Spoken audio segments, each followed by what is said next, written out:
Meeting on December the 5th, 2023. I'm going to now call on Will Short, Regional Clerk, to conduct the roll call. Will. Thank you, Chair Harris. Chair Redmond. Present. Councillor Craig. Councillor Deutschmann. Yep. Councillor Erb. Councillor Foxton. Chair Harris. Present. Councillor Hunink. Councillor James. Present. Councillor Liggett. Present. Councillor McCabe. Present. Councillor Solonen. Present. Councillor Shantz. Present. Councillor Ivanovic. Councillor Williams. Present. Councillor Wolf. Present. Regrets from Councillor Nowak. Thank you, Chair. I would like to acknowledge that the land on which we gathered today is the traditional territory of the Haudenosaunee, Anishinaabe, and Chinataw peoples. We acknowledge the enduring presence of the Indigenous peoples with whom we share this land today, their achievements and their contributions to our community. We are not going into closed session here, so we're going to stay in open. I'm going to skip that. Oh, we're going to reconvene. Yes, my bad. Okay, we are going to consider, do we need a motion for that? Okay, we will have a motion to reconvene into open session, moved by Councillor Craig, seconded by Councillor Foxton. Please use that yes or no button on eScribe, which I will pull up myself.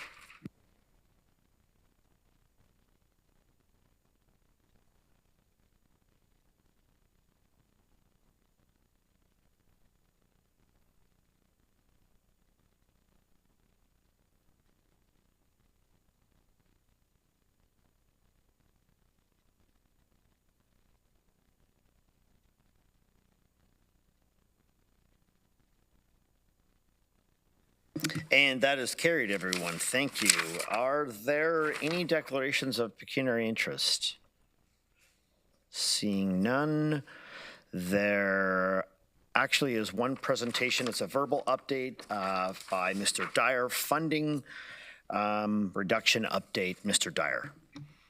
Yes, thank you to the chair, and just a brief update for committee today with respect to the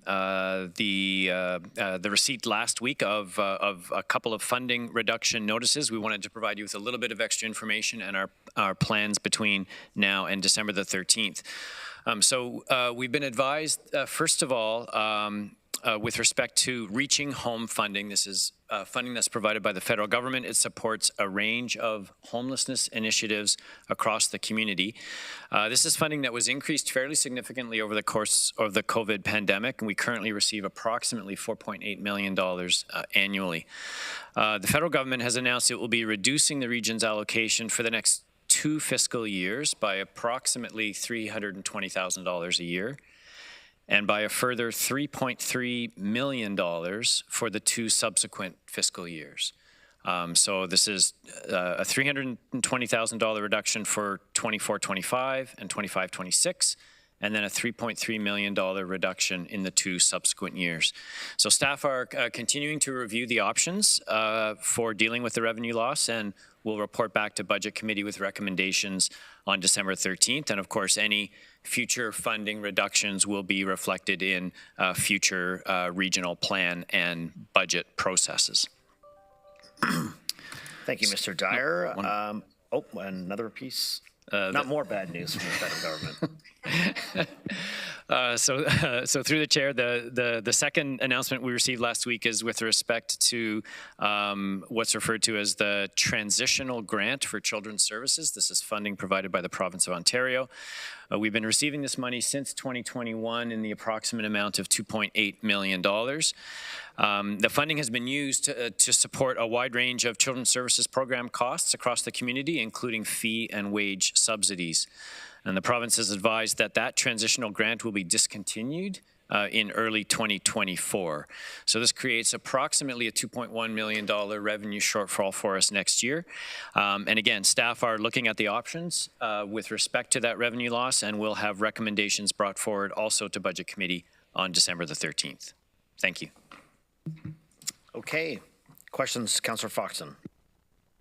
Thank you. Just through you, Chair, just for clarification, in one part it talks about the aggregate and how the Supreme Court we won and everything else. That doesn't come into effect until MPACT updates their plan, and they keeps being deferred. So it's not money we're going to have in the hand anytime soon. They cannot appeal it, but it will be significant funds when it does. So this is where Aggregate was classifying themselves as farm. So they were paying 25 cents on the dollars for taxes. And Wellington County took it to appeal. And then MPACT appealed the Wellington County decision, and it went to the Supreme Court, and Wellington County lost. So Aggregate will go back into, I believe, the industrial or business sector and have to pay much more taxes than what they did before. And it shows on one of the reports a significant increase for North Dumfries and all of us that have Aggregate. But none of that comes into effect until MPACT updates their system. Yeah, that's all I want to say. Councillor Thanks. Foxon, I appreciate it. We're just not on that. I think you're wanting to talk about that consent item, correct? Yeah, we're just going to deal with Mr. Dyer's updates on those two items, and I'm assuming you want to talk about 7.1 or 2? 7.1? Yeah, 111. So if you don't mind, we'll come back to that. Chair Redmond.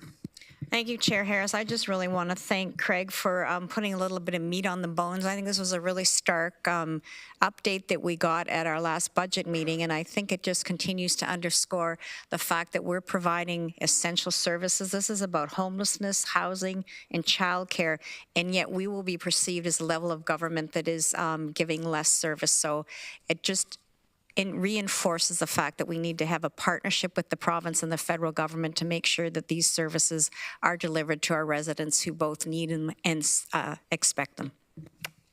Thank you, Chair Redmond. Councillor McCabe. My comments were going to be about the same, so that's fine. Thank you, Karen, for saying it so eloquently. Okay, I'll move to the consent agenda. Please indicate if there are any items that you'd like to be moved to the regular agenda. Councillor Foxton, perhaps quickly, this is one you'd like to speak to. Already did that, done that, sorry. Oh, okay. That's all I had to say is that the money's not in your hands yet, folks. All right. Thank you, Councillor Foxton. So do we have a mover and a seconder to approve the consent report? Councillor James and Councillor Wolf, thank you. And over to the yes or no on eScribe, please.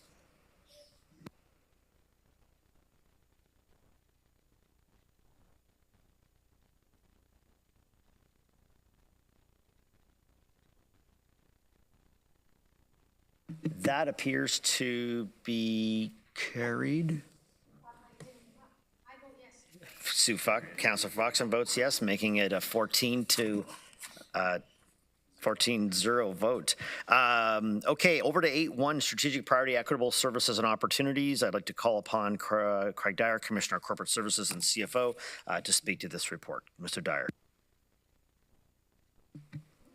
Yes, and thank you to the chair. Just a brief update for council with respect to the report on your agenda, with covering the recent release of the Municipal Benchmarking Network of Canada's latest report using 2002 data. So MBN Canada and its predecessor organizations have been working with municipalities for many years now.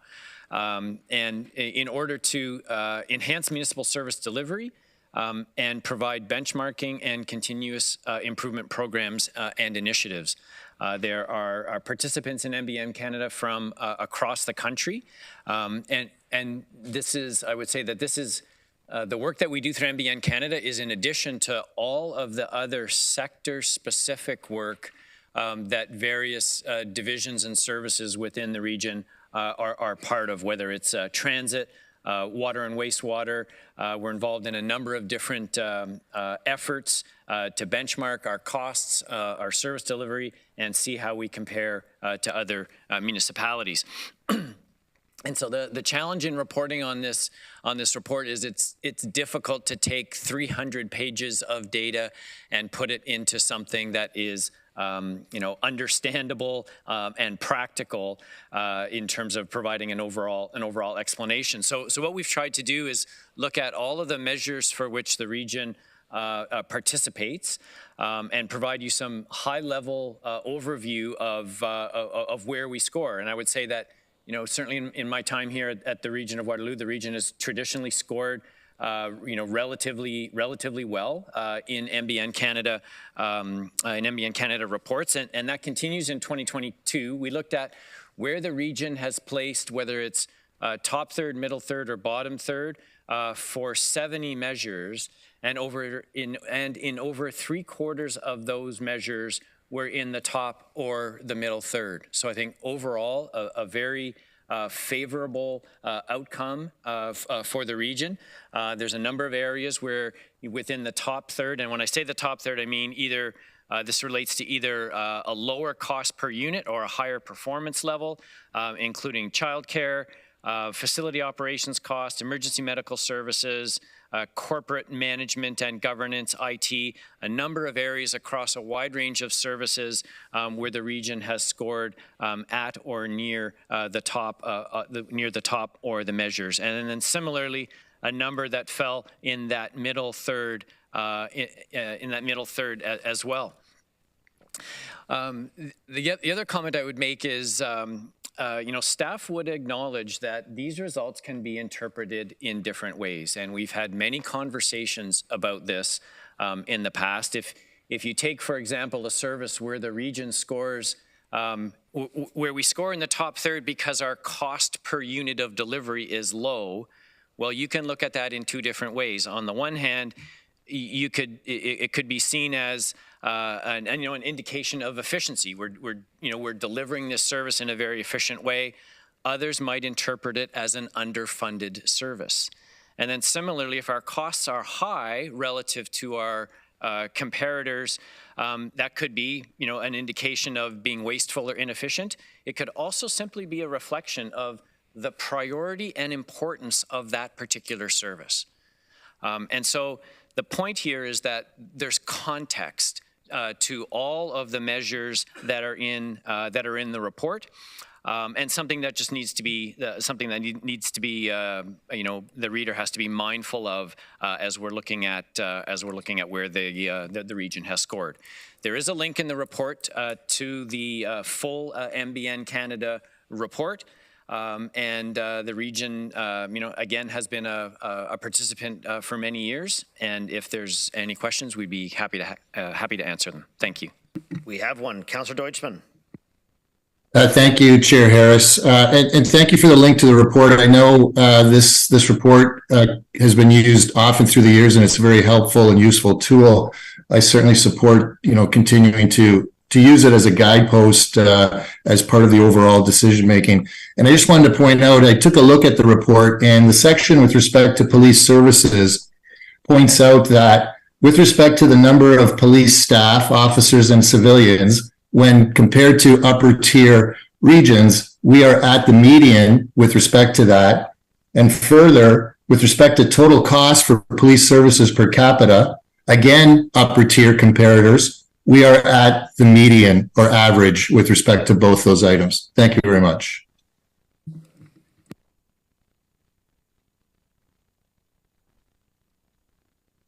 There we go. Okay, I don't see any other questions. That report is for information. We've received item 9.1, the council committee tracking list. Any other business, colleagues? Councillor James. Okay, thank you through you, Chair. I'm just wondering if Craig and staff can come back with regards to an update on community justice initiatives. I know in November 2021, Regional Council entered into an agreement with CJI to develop a community-based justice center over 5 years. I'd like to see a report back on kind of the status, the impact, regional activities that are happening. I think we're about to enter year 2. So if staff could come back with a report on that, that would be great. Thank you. I think there's some nodding of heads here, which looks good. So we will ask them to do that. Mr. Dyer. Mr. Craig, Councillor Craig. I'm sorry, Mr. Chair. I meant to speak to the last item, and I agree with Mr. Dyer about how difficult it is to interpret, how you can look at the interpretation of the data in different ways. And I would always say to people, you can't even compare two cities. If you look at Waterloo and Cambridge, somewhat the same population, but Cambridge geographically is much bigger, so it has more fire stations, more snow plowing, things like that. And so you make the comparisons and they think, well, you're spending too much in Cambridge for services. Well, you have to look at it. So I think it's interesting. I think we just leave it at being interesting and realizing that, you know, these comparisons can be interpreted, and you could have higher expenses, but that may be the population that wants to spend the money on a particular service that it values more than other populations in other cities. So all I'm saying is, let's just be careful how we look at this. Thank you, Mr. Craig. We did have a motion that has been withdrawn. The next meeting is January the 16th, 2024. Now start a motion to adjourn the meeting, moved by Councillor Wolf, seconded by Councillor Foxton. Please use your yes or no.